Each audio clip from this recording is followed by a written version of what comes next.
Well, it's been a quiet couple of days. I decided to take yesterday off because I was too tired at the end of the day, and if I had recorded anything yesterday, it would have been half-assed, and I didn't want to pull that. So today, I decided to look at what was going on with the new administration, because for right now, we don't really know what's going to happen with the impeachment stuff. We don't know what's going to happen with January the 20th, and I think I've speculated enough about both those things. And there's some interesting murmurs in the financial press about the coming Biden administration. Now, Biden had come out with this big, proposed stimulus plan. It's like $1.9 trillion or something. And we were supposed to get $1,400 checks. Not 2,000, but 1,400, which is, that's bigger than 1,200, which was the first round of checks. So, thanks, Joe. And on top of that, he's going to raise the federal minimum wage to $15. And you think, well, golly, they've got a Democrat majority in both houses of Congress. This has to be a slam dunk. Wow, Joe's getting so much done in his first 100 days. Well, Wall Street is trying to calm some people down because a lot of folks are reasonably worried about that. If you have an unemployment problem, the last thing you want to do is raise the minimum wage. For obvious reasons, because anyone who makes under $15 an hour is going to get fired. And if they don't get fired, then that just means they're going to get a raise, but at the expense of their coworkers. So a company, let's say, that has two people working at $8 an hour, they raise the minimum wage to $15. They're just going to cut one of those workers and give that guy's salary to the other guy. And if that other guy isn't productive enough to merit, to earn, to produce $15 an hour, if he's not adding that much value to the company, well, then they're going to both get fired and replaced by someone more productive who does earn $15 an hour. But, with the general argument against the minimum wage out of the way, it seems Goldman, as well as now Charles Gasparino, are coming out and saying that all this, more, I wouldn't call it overtly progressive, but the more liberal parts of Biden's plan are not going to happen. The Democrat majorities in both houses of Congress are slim enough to where the real corporate-owned Democrats will be able to put pressure on Biden, as well as, the fact that Biden is completely surrounded by Wall Street guys himself. That's going to be enough pressure to get him to back off a little bit. And Goldman's saying that, the stimulus is probably going to be about $1.1 trillion. And so you're probably not even going to get the $1,400 checks. You might get another pittance of $600. And that minimum wage increase, probably not going to happen either, based on what I'm seeing.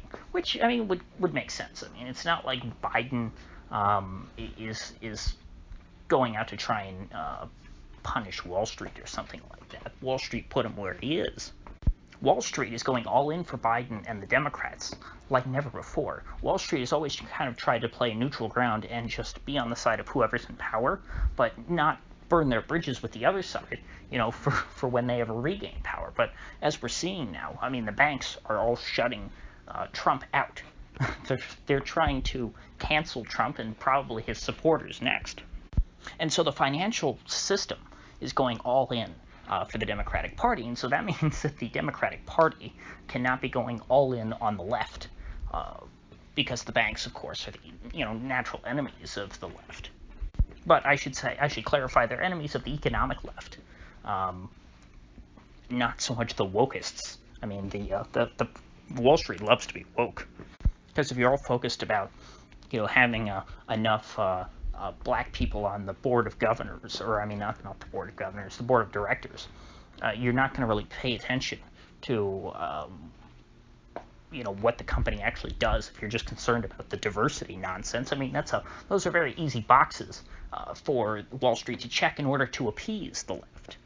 But still, what they're doing by burning their bridges with the right, by completely trying to unperson Donald Trump, who will be the most powerful figure in the Republican Party for the foreseeable future, they really need to make sure that they're getting a lot from the Democrats.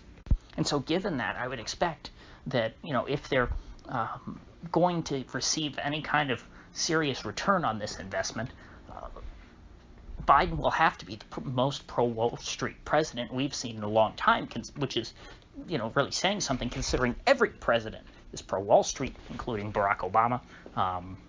If Obama had not continued to appoint people to lead the Federal Reserve and had, sort of okayed what they were doing, Wall Street would be, frankly, in a much worse state now than Main Street is.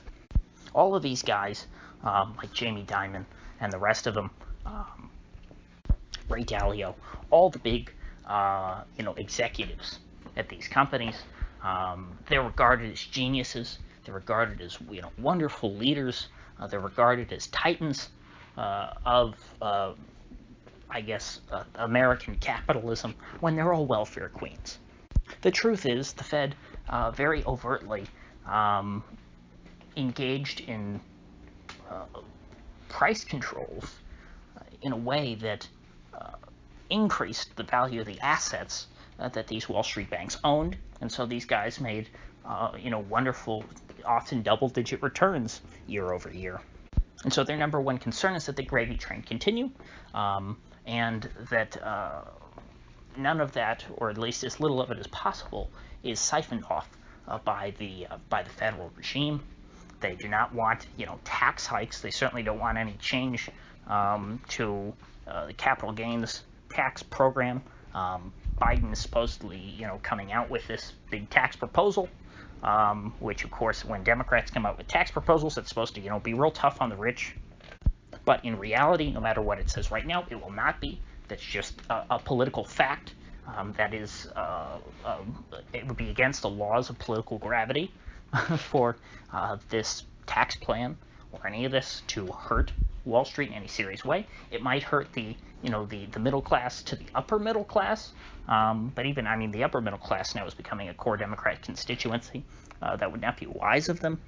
But perhaps the upper middle class in this country is comfortable enough in their lives as things currently stand that they value, the wokeism and the virtue signaling much more over their own economic interests.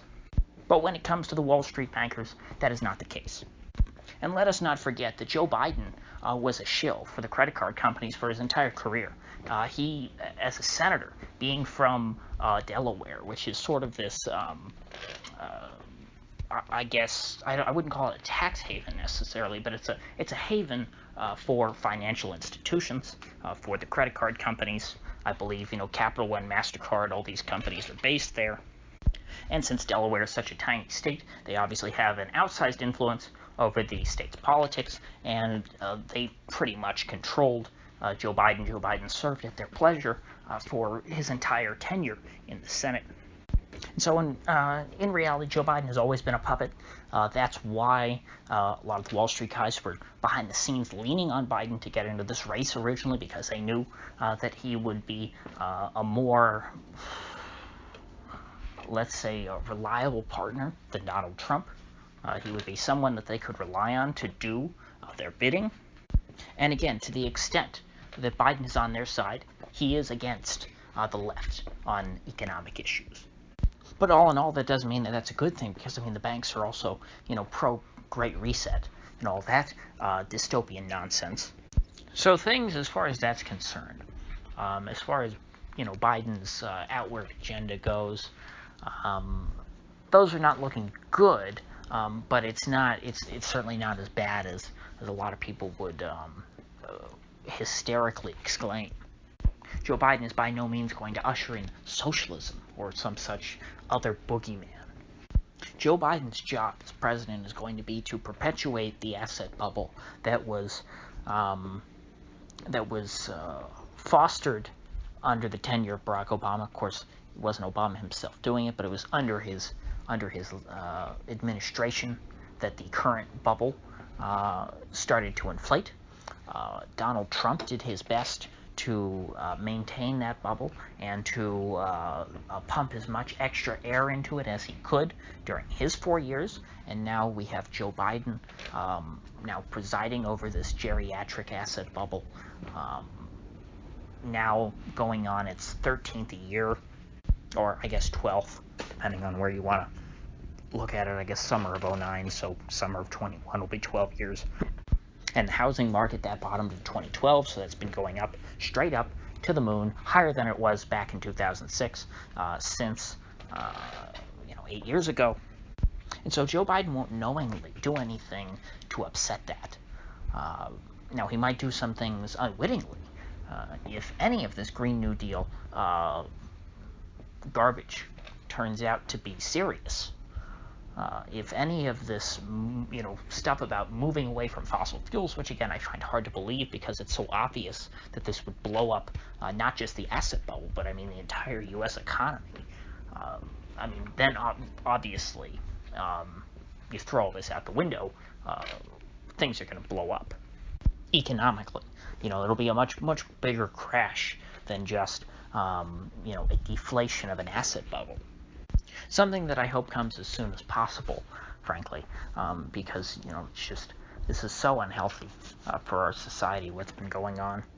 So I guess that's about all I have to say regarding this topic for now. I might do a part 2 on this tomorrow, going into more details about specific matters, particularly the Fed and what's going on with them. But for now, if you get anything of value out of this video, I'd appreciate you clicking that like button and sharing this video. And if you haven't already, please just subscribe, because I do upload every day and I'd hate to have you miss one. So I'll see you folks back here tomorrow.